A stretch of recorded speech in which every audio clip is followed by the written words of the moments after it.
আসসালামু আলাইকুম। আপনাদের মাঝে আবারও একটি পেইন্টিং নিয়ে আসলাম। আমার এটি পুরনো কাজ। এটি নতুন আঙ্গিকে সাজানোর ট্রাই করছি। পিছনে যেহেতু দূরের গাছপালা আছে সেজন্য সেগুলো ডার্ক করার চেষ্টা করছি। কারণ পিছনে যত যায় তত অন্ধকার লাগে, আমরা ঝাপসা দেখি। সো সেগুলো ব্লার করার চেষ্টা করেছি।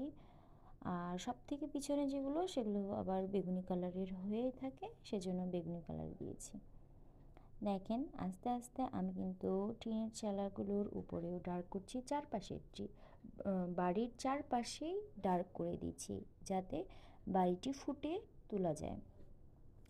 আমি ছোট ছোট গাছগুলো, এগুলো এখনও ডিটেলসে যায়নি, ছোট ছোট গাছগুলোর পাতা ধরে ধরে ধরে ধরে আর্ট করার চেষ্টা করছি।